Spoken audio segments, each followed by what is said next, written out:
السلام عليكم، نتمنى تكونوا بخير وعلى خير كاملين. الموضوع ديالنا اليوم هو على الثمن ديال الذهب. بالنسبه للثمن ديال الذهب هذا النهار راه ارتفاع خيالي خيالي خيالي. بالنسبه للموديل تقريبا بحال هذا الشكل هذا سنيسلات بحال هكا واصلين ل 1350. اغلى ثمن واقل ثمن 1300 1250. بالنسبه للبلدي بحال شكل الرادكور واصل 1250 درهم للغرام. هذا الخاتم راه كيتحسب على الموديل، وهاد الحلقات على الموديل، وهادو على الموديل. الرادكور كيتحسب على البلدي. المهم انا نعطيكم غير الاثمنه، عطيتكم غير الاثمنه. بالنسبه لي انا شريت هذا الموديل هذا ديال الرادكور في شهر 10 خديته ب950 الغرام. هذا فيه 17 غرام تقريبا. وصلوا الثمن مليون ونص و24 الف ريال. ثمن هذا الرادكور هذا فيه 17 غرام.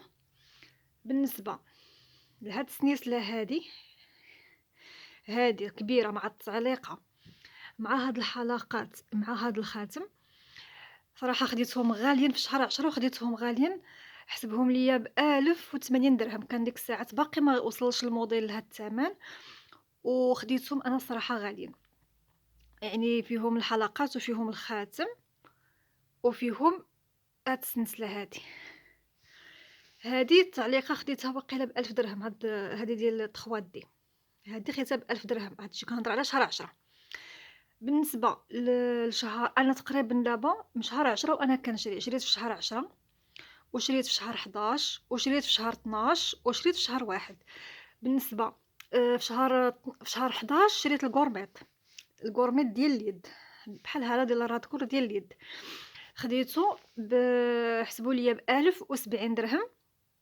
هادشي في شهر 11 1070 درهم فيه 20 غرام تقريبا. وصل لي الثمن المليون شي 12 الف ريال بحال هكا، ما عقلتش بحال هكا 2 مليون و12 الف ريال. هذا اللي فيه 20 غرام بحال هذا بالضبط. هذا ديال الغورميت. وبراه باقي في المغرب، باقي ما صيفطوليش مالي للدار. وخديت جوج ديال خديت بدمليج ديال الصويري في شهر 12. خديته فيه 12 غرام، خديته بمليون ومليون و40 الف ريال. ودابا تصدمت فاش مشيت ندفع الثاني. الدبل الثمن زاد عليا، ماشي الدبل عليا ولكن زاد عليا تقريبا مليون و84 الف ريال. يعني زادت عليا 50 الف ريال في مده ديال شهر. نفس الدمليج، نفس الغرامات، نفس الخدمه، نفس كل شيء. يعني البنات راه بصح الذهب زينه وخزينه، بصح الذهب زينه وخزينه. سبحان الله. دابا انا هاد الكوربيط اللي بغيت نبيعو راه من شهر 10 لدابا راه تزادت لي فيه تقريبا 3000 درهم. الا بغيت نبيعو في هاد الساعه هذه 3000 درهم تزادت ليا فيه من شهر 10 لدابا.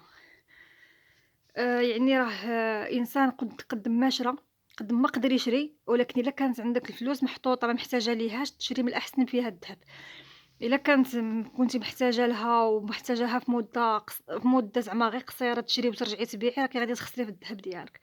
يعني على الاقل ما خاصكيش تخسري في ذهبك، خاصك تسناي واحد العام ولا واحد العامين ولا حتى 4 سنين ل5 سنين الفوق. كل ما تعطلتي في البيع كل ما كيكون عندك ارباح زوينه الصراحه. نتمنى يعجبكم الفيديو ونشاركت معكم غير هاد المعلومات هادو. البنات اللي بغى يشري راه يزيد يشري، غير يشري. واخا الثمن ديال الذهب غلا الواحد يشري، لان مازال غادي يطلع، مازال يطلع اكثر وكثر وكثر. انا راه صراحه بديت كنتراجع على هاد الدمليج الثاني، حيت تقريبا 2000 درهم زادت عليا في مده ديال شهر. جاتني قاصحه الصراحه، ونفس العبار نفس الخدمه نفس كل شيء. ولكن ما عندي ما غندير، ضروري تنتمنى نكمل الثلاثي ان شاء الله، حيت باغا جوج ديال المنقوشين وواحد السامبل. والسامبل ما عرفتش غنوصل له ولا ما غنوصلوش، داكشي بيد الله، على حساب على حساب الرزيق واش غيكون ولا ما غيكونش، وعلى حساب واش الذهب غادي يثبت شويه ولا غيبقى غادي. هادشي اللي كاين. نتمنى يعجبكم الفيديو ودعموني بمشاركه وباللايك. شكرا لكم بزاف.